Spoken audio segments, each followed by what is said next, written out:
Management system. Hospital से जो waste निकला उसको कैसे रीयूज किया जा सके। तो सबसे पहले गार्बेज की बात कर लेते हैं कि कौन कौन से गार्बेज को हम लोग रीयूज कर सकते हैं।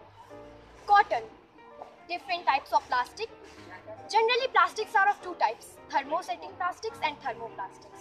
Thermoplastics वो प्लास्टिक होती हैं जिनको मेल्ट करके दोबारा रीशेप कर लिया जाता है, और थर्मोसेटिंग वो प्लास्टिक होती हैं जो हाउस होल्ड वर्क के लिए रखी जाती हैं और जिनको मेल्ट करके रीशेप नहीं किया जा सकता। ऐसे तो नहीं हो सकता इंडिया ग्रो।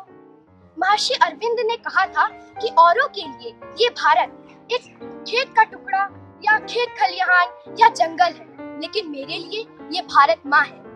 तो अगर हम सब ये रियलाइज करें कि ये भारत माँ है, इसको स्वच्छ कैसे बनाया जाए, तो ये इंडिया ग्रो होगा, ऑफ कोर्स ग्रो होगा। सॉल्यूशन है वो ये है कि हमें लोगों को जागरूक करना होगा, अवेयरनेस, उनके अंदर अवेयरनेस जगानी होगी। लाइक रिसाइकलिंग फैक्ट्री में जहाँ पे ये सारे वेस्ट रिसाइकल होंगे और रिसाइकल जो सामान होगा हमारा वो मैन्युफैक्चरिंग फैक्ट्री में पहुँचेगा। जब बन जाएगा फिर से ये हॉस्पिटल में पहुँचेगा। यही हम लोगों ने we have also given some solutions to them.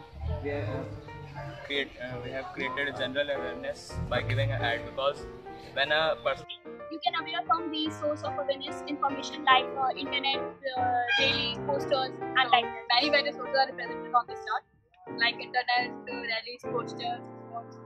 You can aware people through these sources about obesity and बहुत थकान होती है, मैं गेम्स खेलने जाती हूँ, मैं थक जाती हूँ, फिर मैं क्लास में चली जाती हूँ, फिर मैं साइकिल चलाने लगती हूँ, तो फिर भी मैं थक जाती हूँ, मेरे पैर दुखने लगते हैं। चुप, तुम बहुत ज्यादा सोचने लगी हो, चलो चुपचाप।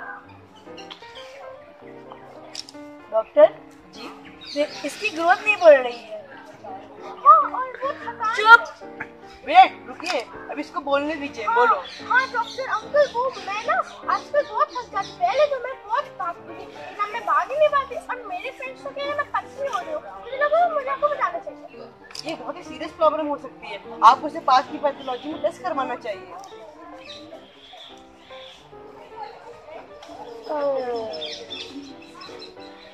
तुम्हें तो डायबिटीज हो गई है। और मीठा खाओ, बताया था घर पे। Lack of knowledge is not good. We are all confusions as a good solution, sir. बताना चाहिए कि ये ऐसी बीमारी होती भी है, इसका सलूशन कैसे होता है। हमें इस चीज के लिए या तो हमारे द्वारा प्रदर्शित किए गए नाटक के द्वारा लोगों को अवेयर करना चाहिए, या तो एक छोटी सी मूवी बना के या प्रेजेंटेशन बना के उन्हें दिखानी चाहिए, या फिर हम अगर अपने रिलेटिव्स को भी इस बारे में बताएं तो हमारे रिलेटिव्स उन्हें अपने रिलेटिव्स के थ्रू जाएंगे, और ऐसे ही एक पूरी चेन फॉर्म होगी, जिसकी वजह से आगे को इस बारे में पता चलेगा, और कोई भी बच्चा इस बीमारी से नहीं मर पाएगा। उनके पास इंसुलिन लेने के लिए फंड भी इकट्ठा होगा। People with low eyesight, they do not know these expiry dates, name of the manufacturers. We can use a simple way for serious very high side effects. Speakers can be placed. In this case, if speakers are placed on a medicine, we take out a medicine which is expired, a noise will come, just a beep sound will come, which can alert the user.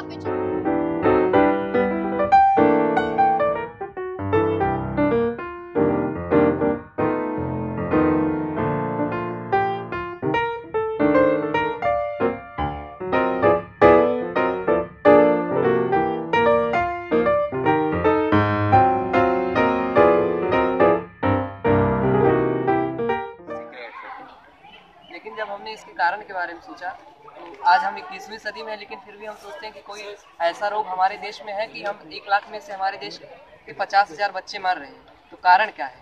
कारण पे हमने देखा तो सबसे बड़ा कारण था हमारे ग्रामीण इलाकों में कीमत की बात। गरीब है, उसको आप बताइए कि आपके बच्चे को ये हुआ है, आप जांच करा लीजिए, तो पहली बात वो जांच कराने नहीं जाएगा। जानता है अगर जांच कराने जाएंगे तो डॉक्टर साहब एक पर्ची थमा देंगे। जागरूक नहीं है लोग। अभी जैसे हम ही लोग को नहीं मालूम था कि ये टाइप 1 डायबिटीज़ क्या है। तो जब एक तरह से ये हम लोग इतने सब लोगों के बीच में रहते हैं, फिर भी हमको नहीं मालूम है, तो एक तरह से अपने आप में ग्लानि हुई। और फिर सोचा कि जब हमको नहीं मालूम है तो समाज में एक नहीं, हजारों नहीं, लाखों करोड़ों लोग ऐसे होंगे जिनको मालूम नहीं होगा। और यही एक सबसे बड़ा कारण है इसके फैलने का। निवारण करना है, उपचार करना है तो क्या करेंगे? तो सबसे पहले हमारे दिमाग में आया कि अगर हमें इसका निवारण करना है तो समस्या तो एक ही है, लेकिन दो भागों में बटी। एक ग्रामीण इलाकों में क्या समस्या है, नागरिक जानता नहीं कि हमें क्या करना है। शहरी इलाकों में क्या है, जानता है लेकिन एक तरह से नजरअंदाज करता है। शहरी इलाकों में से जैसे हम देखते हैं कि अधिकतर जो शहरी इलाके के पीपल होते हैं वो शिक्षित होते हैं और सभ्य होते हैं। तो इस समस्या को, और आजकल तो जो सोशल मीडिया आ गई हैं तो देखने को मिलता है कि बस वो स्क्रीन टच मोबाइल और सोशल मीडिया ने आदमी को आज इतना एक्टिव बना दिया है कि सोशल मीडिया के माध्यम से, फेसबुक और व्हाट्सएप के माध्यम से हम इसको बहुत ज़्यादा अवेयर कर सकते हैं। ऐसी चीज़ हो जाएगी तो लोग, अगर उनके पास आस पड़ोस में कहीं किसी को ऐसी प्रॉब्लम होती है, समस्या आती है कि उसको ये समस्या हुई, इससे संबंधित लक्षण है, तुरंत वो बताएंगे कि भाई हमारे उस पर तो ये मैसेज आया था कि इससे ऐसा होता है और ये बीमारी है, डॉक्टर से मिलिए। टाइप 1 डायबिटीज को स्कूल में एज ए सिलेबस पढ़ाया जाए, पाठ्यक्रम में उनके शामिल किया जाए तो ये बहुत ज़्यादा प्रभाव डाल सकता है और मतलब इससे लोग ज़्यादा से ज़्यादा मात्रा में जान सकते हैं। जैसे कि अगर एक कोई उद्योगपति है तो ऐसा तो है नहीं कि उद्योगपति का बच्चा बीमार नहीं होगा, उसका बच्चा भी उस रोग का शिकार हो सकता है। अगर कानपुर शहर में 100 बच्चे बीमार हो और 5 उद्योगपति के हैं, अगर 5 उद्योगपति बाकी जो 19 बच्चे हैं उनके इलाज का खर्च मान कर ले, क्योंकि ज़्यादा होता नहीं, महीने के 400-500 रुपये होते हैं, तो किसी अरबपति के लिए 400-500 रुपये बहुत अधिक नहीं है। अगर एक अरबपति जो है 19 का खर्च वहन करे तो एक तरह से देखा जाए तो गरीबों को भी सहायता मिलेगी, लेकिन वो कब वहन करेगा, जब उसका भी कुछ फायदा होगा। तो सरकार को चाहिए ऐसे लोगों को प्रोत्साहन दे, और एक तरह से उद्योगपति के लिए आप उसको पैसा दे के संतुष्ट नहीं कर सकते, पैसा उसके पास खुद है। अगर किसी उद्योगपति ने सहायता की और अगले दिन अगर अखबार में आया, पूरे देश जिले वालों ने पढ़ा, तब उद्योगपति खुश होगा, हाँ हमने सहायता की, अखबार में आया, एक तरह से उसको गर्व का अनुभव होगा, हाँ हमें ऐसा करना चाहिए। हम लोग अधिकतर कार्यक्रम करते हैं, यातायात नियमों से अवगत कराते हैं कि अपने फादर को स्टूडेंट्स बताएंगे कि हेलमेट लगा के जाना है, कार में बैठे हैं सीट बेल्ट बांधना है। तो इस तरह के अगर हमारे यहाँ डॉक्टर्स या जो समाज के लिए जागरूक लोग हैं वो इसके बारे में विद्यालय में आएँ और बच्चों को बताएं, डॉक्टर्स जो हैं या जो इसके लिए जानते हैं वो विद्यालय में बच्चों को बताएं और बच्चे फिर अपने घर पे बताएं, क्योंकि समाज का सर या राष्ट्र का जो सबसे बड़ा कारक होते हैं वो बच्चे होते हैं। ग्रामीण इलाकों के लिए 2 कारक मुख्यतः है। पहला कि उनको ग्रामीण इलाके के लोग वैसे ही एक तरह से मनोरंजन का साधन कम होता है, तो अगर उनको हमें सचेत करना है तो सबसे पहले रैलियां निकाली जाए, चित्र के माध्यम से समझाने की कोशिश की है।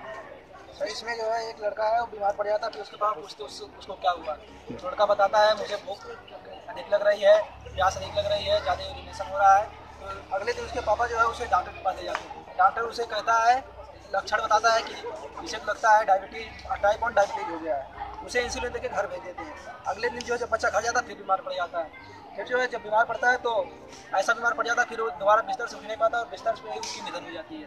परिवार सौ मनाते हैं, फिर जो है जाकर उसे जगा देते हैं। तब जो है उसके स्कूल के जो बच्चे रहते हैं वो रैली निकालते हैं जो है शहरों में जाके कि हाँ इससे हमें जागरूक होना चाहिए और जो है जनता को बताना चाहिए कि इसके लिए अधिक से अधिक फंड जमा करें।